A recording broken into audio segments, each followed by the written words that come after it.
capítulo 18, a partir do versículo 1. Todos acharam?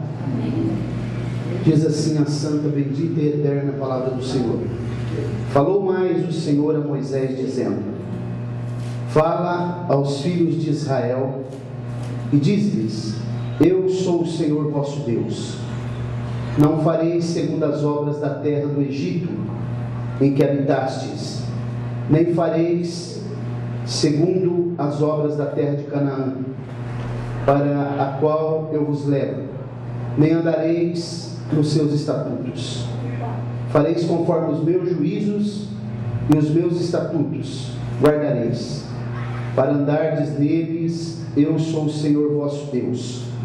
Portanto, os meus estatutos e os meus juízos guardareis, os quais, fazendo-os, o homem viverá por eles. Eu sou o Senhor. Nenhum homem se chegará a qualquer parenta da sua carne para descobrir a sua nudez. Eu sou o Senhor. Não descobrirás a nudez de teu pai e de tua mãe. Não descobrirás a nudez da mulher de teu pai, a nudez de tua irmã, filha de teu pai, ou filha da tua mãe, nascida em casa ou fora da casa. A sua nudez não descobrirás. A nudez da filha do teu tio, do teu filho, ou a filha de tua filha, a sua nudez não descobrirás, porque ela é tua nudez. A nudez da filha da mulher de teu pai, gerada de teu pai, ela é tua irmã. A tua nudez não descobrirás. A nudez da irmã de teu pai não descobrirás, ela é parenta de teu pai. A nudez da irmã de tua mãe não descobrirás, pois ela é parenta de tua mãe. A nudez do irmão de teu pai não descobrirás. Não chegarás à sua mulher, ela é tua tia. A nudez de tua nora não descobrirás, ela é mulher de teu filho. Não descobrirás a sua nudez. A nudez da mulher de teu irmão não descobrirás, ela é a nudez de teu irmão. A nudez de uma mulher e de sua filha não descobrirás. Não tomarás a filha de teu filho, nem a filha de sua filha, para descobrir a sua nudez. Parentas são, maldade é. E não tomarás uma mulher com sua irmã para afligi-la, descobrindo a sua nudez com ela na sua vida. Podemos dizer amém? Amém. Glória a Deus. Os irmãos perceberam que a Bíblia, ela é muito detalhista, né? Muito minuciosa. E ela vai falando, trazendo aqui, ela poderia dizer assim, ó, só: não descobrirás a nudez da tua tia. Pronto. Mas ela vai detalhando, seja por parte de mãe ou por parte de pai, meio irmã ou meio irmão. Ela vai detalhando para cercar todas as circunstâncias, porque a Bíblia, ela é detalhista. Esse livro de Levítico, como eu já ensinei para os irmãos aqui, ele é o livro que Jesus mais citou, que Jesus mais leu, esse livro de Levítico. A palavra Levítico, ela não é uma palavra hebraica, é uma palavra grega, né? Levítico vem da raiz Levitikarov. Então, quando se foi traduzir, a primeira tradução do hebraico para o grego, chamada Septuaginta, utilizou-se esse nome Levítico por causa da tribo de Levi, que era aqueles da onde saíam os sacerdotes, os levitas, que trabalhavam no templo ou no tabernáculo. A palavra aqui no hebraico é Vaikra. Então, por que eu estou lendo esse texto aqui com os irmãos? Os irmãos perceberam que no começo do texto, Deus está trazendo uma orientação para o povo, no versículo 3, que eles não deveriam fazer segundo as obras, né, do Egito ou daqueles que habitavam na terra de Canaã, porque todo esse contexto que nós lemos aqui, ele está trazendo, é uma admoestação de Deus contra o incesto. O que é o incesto? O incesto é o relacionamento íntimo de pessoas que são parentes, né? E da onde surgiu esse incesto? Porque o texto está dizendo que eles não deveriam fazer segundo era o costume dos habitantes da terra de Canaã. Porque os habitantes da terra de Canaã, que é o continente africano, eles são oriundos de Cã, que é um dos filhos de Noé, que a Bíblia diz no capítulo 9 do livro do Gênesis, que ele, após o seu pai ter se embriagado, dentro da sua própria tenda, ele viu a nudez do seu pai. Ver a nudez do pai, ou dos parentes aqui que a Bíblia está dizendo, não está restrito a somente ver a pessoa sem roupa. Traz uma outra conotação, uma conotação sexual, né? Mas também está relacionado com ver alguém sem roupa. E por que eu estou falando sobre esse assunto na ceia? O que tem a ver isso com a ceia? Quando a gente faz um paralelo desse texto que nós acabamos de ler com um texto que está no Evangelho de Jesus Cristo, segundo escreveu João, no capítulo 19, a partir do versículo 17, nós vamos ver, eu já até falei uma vez um pouco sobre esse assunto aqui, mas eu quero detalhar um pouco mais hoje. Eu quero falar um pouco com os irmãos aqui sobre a túnica de Jesus. O que significa a túnica de Jesus? É apenas uma vestimenta? O que ela tipifica? O que ela simboliza para nós, a igreja? Os irmãos se lembram daquela mulher que tocou nas vestes de Jesus e ela teve a sua hemorragia curada no mesmo instante? As vestes de Jesus aqui, no contexto bíblico, não representa apenas uma vestimenta. Agora, quando a gente olha para o texto que João vai escrever com muita propriedade, e João é um dos evangelistas, dos 4, é o único deles que escreve universalmente. Cada um dos evangelistas, chamados sinóticos, Mateus, Marcos e Lucas, eles escrevem para atingir um público específico. Por exemplo, Mateus escreve direto para os judeus, Marcos escreve para os romanos, Lucas escreve para os gregos, até porque Lucas era grego.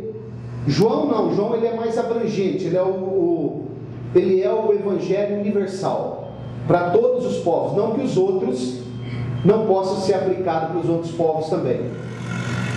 Mas a Bíblia diz aqui nesse texto, do capítulo 19 do evangelho que escreveu João, até o versículo 16, Jesus agora ele foi julgado à revelia, no seu julgamento, na casa de Anás, o sacerdote, depois na casa de Caifás, o sumo sacerdote.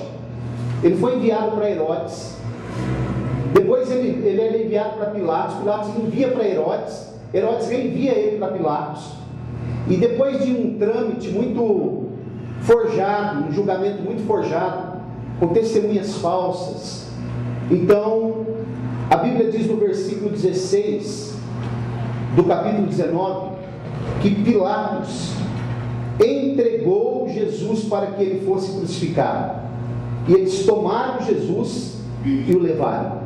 Quem o levou? Não foram os judeus, foram os soldados romanos.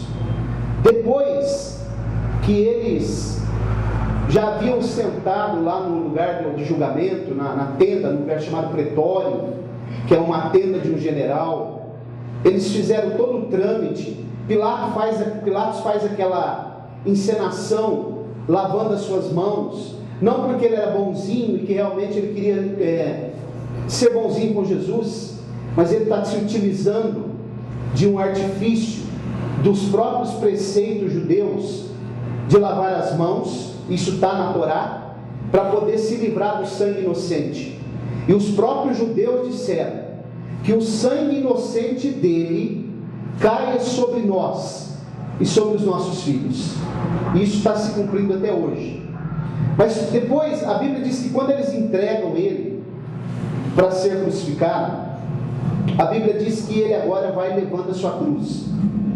Já foi cantado aqui nessa noite sobre a Via Dolorosa, que é o percurso que Jesus fez de aproximadamente 800 metros da Fortaleza Antônia, ou do lugar lá onde Pilatos estava, até o Gólgota, o Monte Caveira. Esse nome Gólgota ou Caveira, ele se dá pelo fato de que o Gólgota, quem olha de longe, dá o parecer de um crânio humano. E Jesus é levado para lá. Ele vai levando a sua cruz para esse lugar chamado Gólgota. A cruz não era inteira. Eles levavam, na verdade, a parte vertical da cruz, a estaca, ela ficava já lá introduzida lá no alto. As mortes eram realizadas fora da cidade. Todas as pessoas eram mortas fora da cidade. Quando a gente lê Atos 7:58, a gente vê que Estevão foi apedrejado fora da cidade. Isso era um costume da lei. E os romanos, como a lei era romana, mas eles estavam também impregnados com a cultura judaica. E eles vão levar Jesus para fora da cidade para ser morto. Isso era um costume porque no dia da expiação, lá no tabernáculo, olha como que a Bíblia é inerrante, ela é detalhista e ela é minuciosa. O cordeiro era imolado também fora da porta do tabernáculo. Jesus morre fora da porta da cidade. E Jesus estava levando aquela parte que é chamada horizontal, que se fixa na cruz. Eles pregavam uma pessoa na cruz, naquela parte horizontal. Depois eles levantavam a pessoa e fixavam naquela estaca vertical. E aí, naquela estaca vertical, tinha um lugar onde se fixavam os pés, ou com pregos, ou se amarrava com cordas. Jesus foi pregado na cruz, tanto as mãos como os pés. E Jesus vai andando. A Bíblia diz que eles vão crucificá-lo.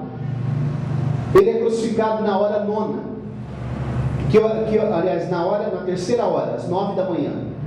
E ele vai dar o brado, o seu último suspiro, 15 horas. Por volta da hora sexta, meio-dia, a Bíblia diz que houve trevas, o dia se transformou em noite. Houve cataclismos, terremoto, a terra fendeu. O dono de toda a criação, o Senhor, o Criador de tudo, aquele que criou a natureza, todas as coisas, parece até um paradoxo, estava passando pela morte agora. Mas a Bíblia diz que naquele momento, Pilatos também havia mandado colocar uma placa em 3 idiomas: grego, hebraico, em grego, hebraico e latim: Jesus Nazareno, Rei dos Judeus.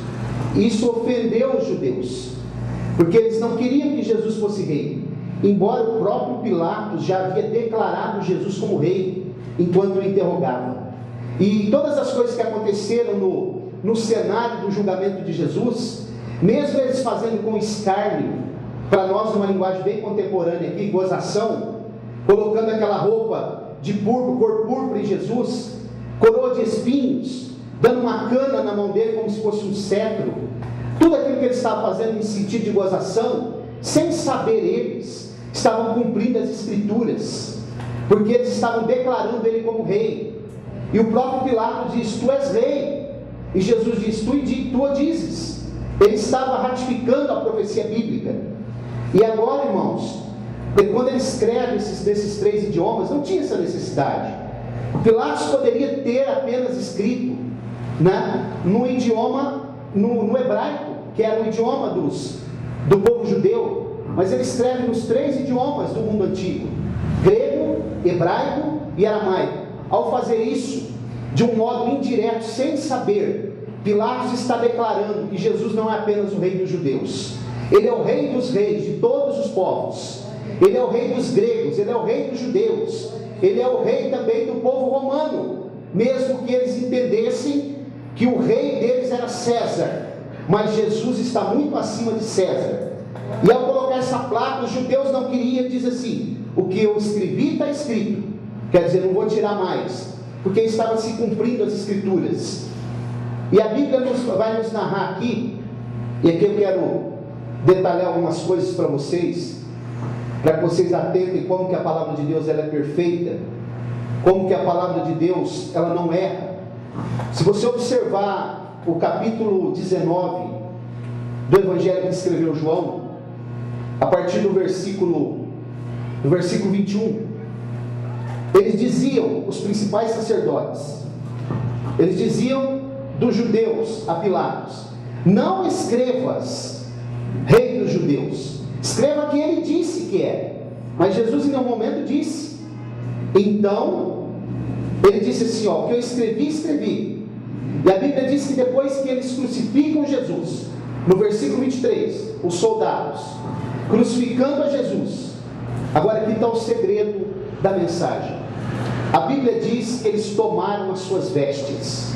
A palavra vestes aqui, é preciso detalhar isso aqui, como está escrito no texto original, para os irmãos entenderem. A palavra veste aqui, ela foi escrita como bimatia, B de bola. Olha aqui, observe isso. Depois, tomaram suas vestes, fizeram 4 partes. Quantas partes? 4. Para cada soldado uma parte. E também a túnica. Ora, mas ele já não está falando das vestes? Por que ele está citando a túnica também? A palavra túnica aqui, ela vai mudar.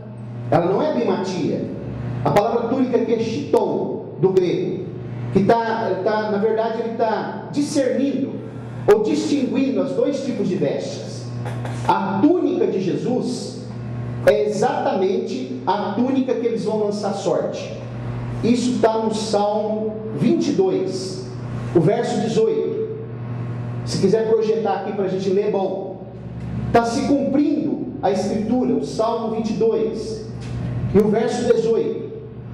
Porque a túnica que estava debaixo, que era uma túnica que a Bíblia diz que não tinha costura, ela era toda tecida de cima a baixo, e ela não tinha costura.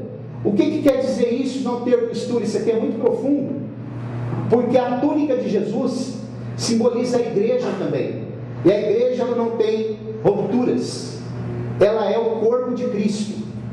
Agora é interessante, vamos fazer uma comparação aqui nessa noite. A Bíblia diz que quando Adão pecou, a primeira coisa que ele fez, ele costurou uma túnica para ele e uma para a esposa dele. A palavra lá está coser, costurar. É a primeira vez que aparece a alta costura na Bíblia. E ele tentou tapar sua nudez com folhas de figo. Observe que tinha costura a túnica de Adão, mas a de Jesus não. Porque o primeiro Adão, a Bíblia diz, o apóstolo Paulo diz, que ele é terreno. Mas o último Adão é celestial. Jesus, há um grande contraste entre Jesus e Adão. Os irmãos percebam que a túnica de Adão tinha costura, mas a de Jesus não. Jesus é o homem perfeito. Aleluia. Jesus é a nossa esperança. Aleluia. Por isso que nós estamos aqui hoje relembrando a sua morte. Porque Jesus, ele, através do seu sangue, ele comprou a sua igreja. E essa túnica sem costura representa a igreja fiel. Está reunida em todos os lugares nesse momento, adorando o único Deus, dizendo que Ele é Senhor, dizendo que Ele é grande, soberano e que Ele vai voltar. Observe comigo. Olha o versículo 24. Pois aí, o Salmo 22. Olha aí. Repartem entre si as minhas, e sobre a minha, está separando vestes. Isso é o Salmo 22.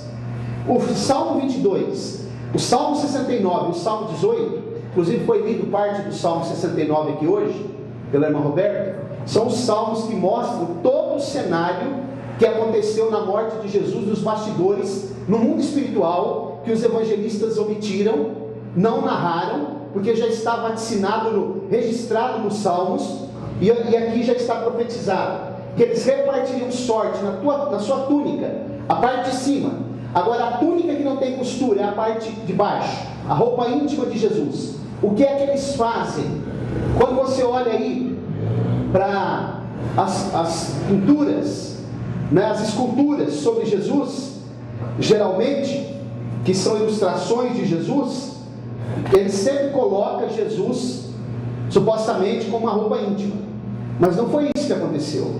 Jesus foi crucificado totalmente nu, porque eles rasgaram a parte de cima e lançaram sorte em 4 pedaços, cada um foi para um soldado. Sabe o que significa isso? Os 4 pontos cardeais onde o Evangelho vai ser pregado. Aleluia. O Evangelho vai alcançar esse mundo. E ninguém vai poder dizer um dia: eu não ouvi a pregação do Evangelho, porque Deus tem suas ferramentas, Deus tem os seus servos, os missionários, aquele que tem levantado para pregar nos 4 cantos dessa terra, os 4 pontos cardeais. Significa os 4 evangelhos abrangentes aos 4 pontos cardeais. Aqueles homens estavam pegando 4 pedaços de roupa, mas não sabiam que tipificava a pregação do evangelho em todo mundo. A parte de baixo, túnica sem costura, eles tiram. Agora os irmãos percebam uma coisa: os soldados vão lançar sorte sobre a sua túnica, e a Bíblia diz que nesse momento, versículo 25, perceba agora onde eu quero chegar. Jesus vai olhar da cruz e ele vai ver ali a sua mãe, o discípulo a quem ele amava, João. Só João estava aqui dos discípulos, porque os outros haviam fugido. João estava aqui porque ele amava Jesus também, mas porque ele também conhecia o sumo sacerdote. Ele tinha acesso ao sumo sacerdote, e ele está aqui, próximo à cruz. Estava ali também, a Bíblia diz, a sua mãe. Estava ali também a sua tia. Se você observar, versículo 25, junto à cruz de Jesus estava sua mãe e a irmã de sua mãe. Sabe quem é a irmã da mãe de Jesus? É a mãe do evangelista João, que escreveu esse evangelho, que escreveu o Apocalipse e escreveu as 3 cartas. Eles eram primos. É a irmã de Maria que está aqui. Os irmãos percebam que nós lemos lá em Levítico que não se poderia ver a nudez de um parente, não se poderia ver a nudez do tio, a nudez do sobrinho, a nudez da mãe, do pai. A mãe não poderia ver a nudez do filho. Mas aqui, os parentes de Jesus estão olhando para ele sem roupa na cruz. Ele está passando pela maior humilhação dentro de um contexto judaico. Por que Jesus precisou passar por isso? Para que nós tivéssemos vida com abundância. Você acha que passa vexame? Você acha que passa vergonha? Você acha que você é humilhado? Jesus foi o mais humilhado. Jesus foi aquele que foi mais escarnecido. Por isso ele é o único Salvador, ele é a única esperança, é a única resposta, é a porta. Todo aquele que entrar por ele salvar-se-á. Se você nesta noite está aqui sem esperança, Jesus Cristo pode transformar a sua vida. Acompanhe comigo. Olha o versículo 25. Estava ali também mulher de Clopas e Maria Madalena.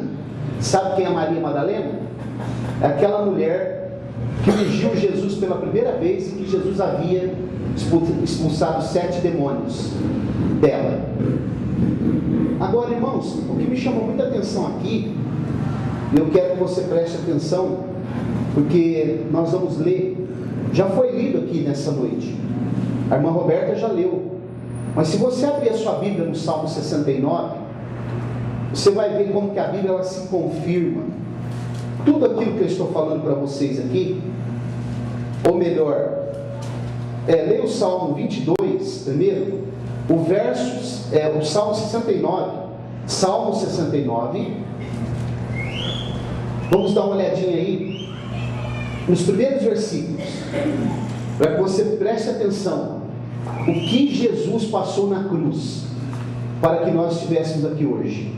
Por isso que nós pregamos o Evangelho com toda veemência, com toda intrepidez. O Salmo 69, pode passar nos versículos. Olha o versículo 2, pode ir.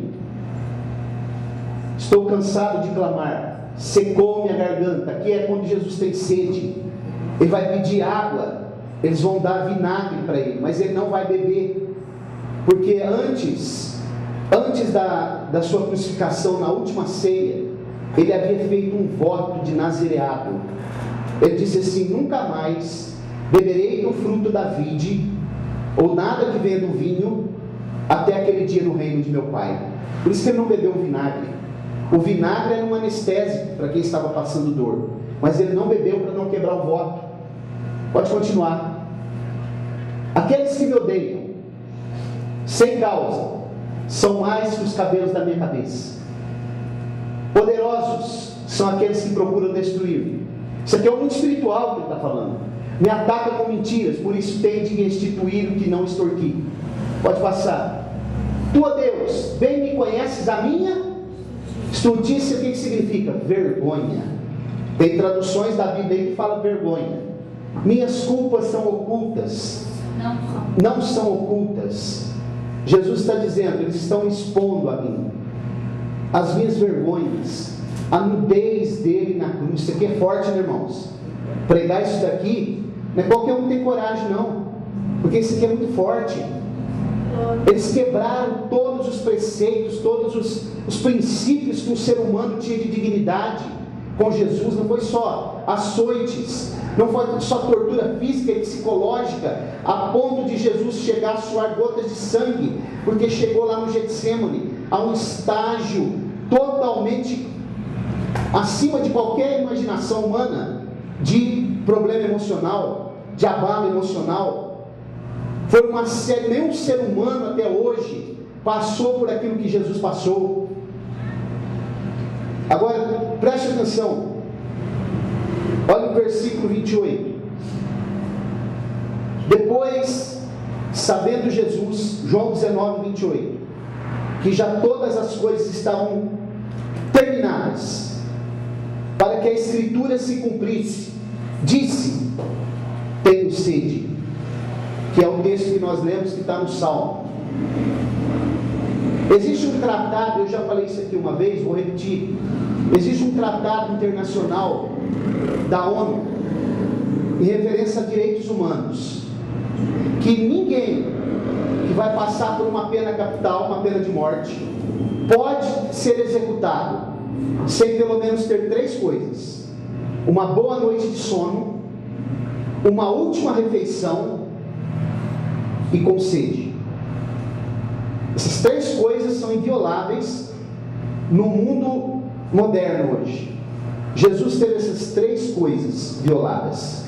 Ele passou toda a noite sendo julgado, à revelia, levado de um lado para o outro, foi açoitado, não dormiu, não teve uma refeição e não recebeu água. Está escrito aqui: tenho sede. Todos esses 3 direitos humanos hoje é inviolável. Pode assistir um filme americano de alguém que vai ser executado. Eles vão levar ele primeiro para fazer uma refeição, vão perguntar que tipo de comida ele quer comer, vão dar água e vão dar uma noite de sono digna para ele. Isso é dignidade do ser humano. Jesus teve tudo isso violado, foi exposto para a sua família, dentro do contexto judaico, do livro de Levítico, que ele conhece como ninguém, porque ele é a própria palavra. Isso foi violado, não foi respeitado. Então eu vou dizer para vocês aqui nessa noite: nós precisamos servi-lo com alegria, de coração voluntário. Nós podemos ficar aqui 200 anos em colina, nós não vamos conseguir retribuir 1/3 daquilo que Jesus fez por nós na cruz do Calvário. Por isso nós o adoramos e dizemos que Ele é grande e que Ele é Senhor. Glória a Deus. Glória seja dado o nome do Senhor para sempre. Estou terminando já essa reflexão. Você perceba o verso 29. Estava, pois, ali um vaso cheio de vinagre, e encheram de vinagre uma esponja, e pondo no isopo. O isopo era uma planta esponjosa que absorvia. Quando Jesus tomou o vinagre, não é que ele tomou o vinagre, o outro evangelista vai explicar. Marcos vai dizer que quando ele experimentou e ele percebeu que era vinagre, ele não bebeu. Ele disse assim: ó, tudo está consumado. Inclinando a cabeça, entregou o Espírito. A palavra que tetelestai, tudo está consumado. O que é que Jesus está dizendo? O plano da salvação foi totalmente, plenamente consumado. Tudo que precisava ser feito, foi feito. Tudo aquilo que era necessário, foi concretizado. É por isso que não precisa guardar o sábado. É por isso que não precisa carregar elementos do judaísmo. É por isso que não precisa fazer promessa. É por isso que não precisa pegar uma cruz e ir daqui na cidade de Aparecida carregando essa cruz. Não precisa. Tudo está consumado. Tetelestai, uma palavra abrangente, uma palavra que diz tudo mesmo, no superlativo. Jesus já fez tudo. Ele já realizou tudo. O plano da salvação foi completo. Não precisa, mas tem que crer em Jesus, mas tem que guardar o sábado. Tem que crer em Jesus, mas tem que ser circuncidado. Tem que crer em Jesus, mas tem que fazer mais isso. Não, é só servi-lo com fidelidade. É só adorá-lo na beleza da sua santidade. É só ser fiel a Ele, porque Ele já foi mais do que fiel a nós. Irmãos, eu já falei isso aqui várias vezes. Não existe nenhuma maneira do ser humano ser salvo sem Jesus. Não há como. Somente através de Jesus. As religiões não podem fazer isso. A filosofia não pode, né? A ciência não pode. Não há como alcançar a salvação da nossa alma sem Jesus Cristo. Só Ele. Só Ele. Os irmãos pararam para pensar um pouco, reflitam um pouco. Eu já vou passar para o ato da ceia. O que Jesus passou? Ser exposto nu diante dos seus parentes, da sua mãe, da sua tia, do seu amigo que ele amava, que era o seu primo João. Todo esse cenário aqui, toda essa humilhação que ele passou, toda essa vergonha, toda a sua tortura física e emocional, depois de ser crucificado, ser cuspido no rosto, lá na casa de Caifás, tudo isso para quê? É o Senhor, é o Criador de tudo, é o dono de tudo.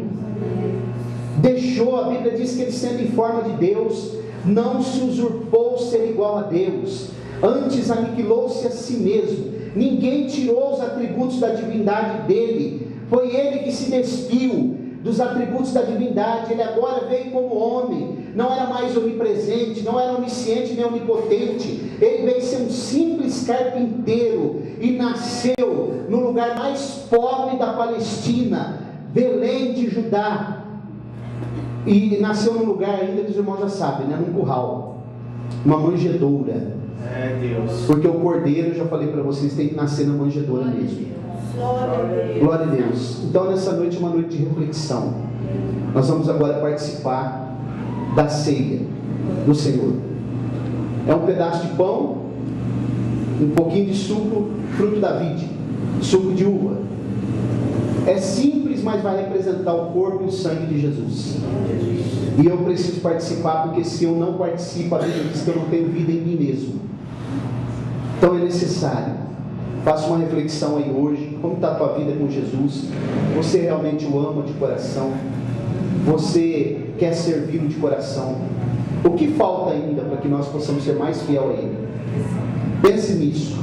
Porque Jesus, mas eu não gosto de me expor. Eu tenho vergonha de pregar o Evangelho. Eu tenho vergonha de fazer isso, né? Eu tenho vergonha de pôr uma gravata. Irmãos, olha o que Jesus passou. Por isso que eu não tenho vergonha de falar que eu sou servo de Jesus aonde estiver. Eu não tenho vergonha de sair pregando o Evangelho. Eu não tenho vergonha de pregar e de pregar o Evangelho como ele é. Eu não vou maquiar o Evangelho, porque Jesus passou por um extremo, sofrimento terrível. E o profeta Isaías diz assim: o castigo que nos traz a paz estava sobre ele. Glória a Deus. Coloque-se de pé, vamos orar nesse momento.